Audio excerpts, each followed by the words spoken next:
Yes, uwarigani mpenzi mwana michezo, asa mpenzi wa klabu kubwa Tanzania, klabu ya Simba Sport. Twende tukajadili masuala mengi ya kimichezo, lakini kubwa ni uwekezaji mkubwa ambao klabu ya Simba imeingia na rais kutoka kule nchini Hispania, klabu ya Sevilla. Tunakwenda kuzungumza kwa mapana ni kiasi gani ambacho klabu ya Simba wamekipata, lakini pia tutakwenda kuzungumza ishu ya Dombia, mashabiki kupanda sumu. Mashabiki wameonyesha moja kwa moja wana imani naye baada ya mchezo kukamilika, Simba kushinda goli 1-0, alama 3, lakini hatuna amani kabisa. Mashabiki wa Simba wamesikika wakisema hivyo, lakini wengine ambao wamekuwa wakibeza na kuongelea kuhusiana na masuala haya ya uwekezaji kwamba klabu ya Simba imekuwa ikipokea fedha nyingi, ikipokea ahadi nyingi, lakini hakuna swala hata moja ambalo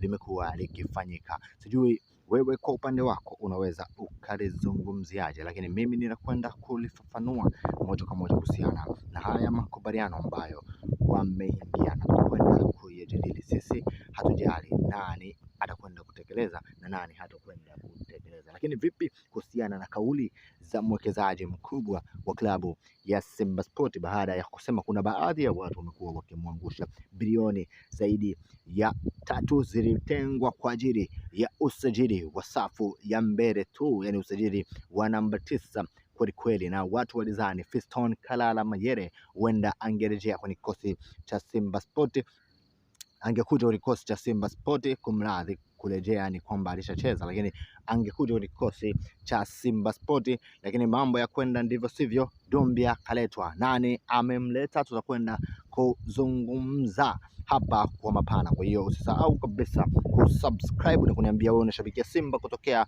maeneo gani. Lakini swali langu la kwanza kubwa kwako, ili tukafanue mkataba huu, unahisi ni sahihi kwa klabu ya Simba kuachana na kujenga viwanja 6 vya mazoezi na kwenda kuwekeza moja kwa moja katika eneo la uwanja, ili kujengewa uwanja wa mpira, lakini pia kuwekeza moja kwa moja kwenye eneo la ufundi? Hapa tunazungumzia kwenye usajili hasa wa dirisha dogo, kwa sababu sasa usajili umekwisha fungwa na hatuwezi kuleta mchezaji mwingine, licha ya kwamba sajili zinaendelea, na akipatikana atakuja kujiunga na klabu ya Simba katika dirisha dogo. Wewe chaguo lako ni lipi, viwanja vya mazoezi au kwenye upande wa usajili?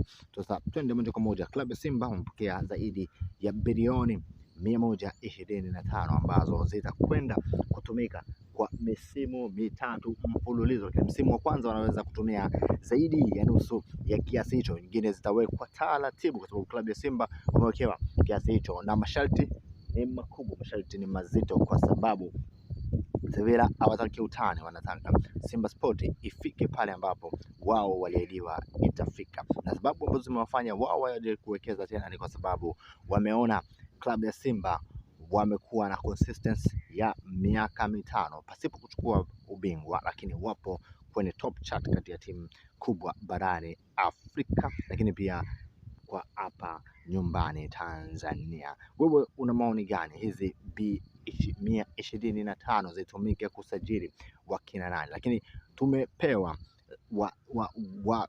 wakufunzi wa masuala ya tactical ambao wametoka kule nchini Hispania, na hii ilikuwa ni kati ya ahadi ambazo amezitoa Mohamed Dewji Mo kwa siku ya Simba Day kwamba ataleta wakufunzi kutoka Italia, lakini tumepata kwanza hawa kutoka Hispania ambao benchi la ufundi la klabu ya Simba Sport huenda likapanuka zaidi na kuwa na zaidi ya watu 30 ambao wapo kwa sasa. Ni wachache, lakini wanaongezeka zaidi ya watu 15 na kuja kufanya benchi la ufundi kuwa kubwa zaidi, na tunataka ubingwa msimu huu. Simba Sport hawatanii. Simba Sport wameamua kufanya kweli. Usahau kusubscribe na kuniambia kwenye comment wa shabiki wa Simba kutokea maeneo gani. Tutakutana wakati mwingine. Asante sana. This is Simba Blaza.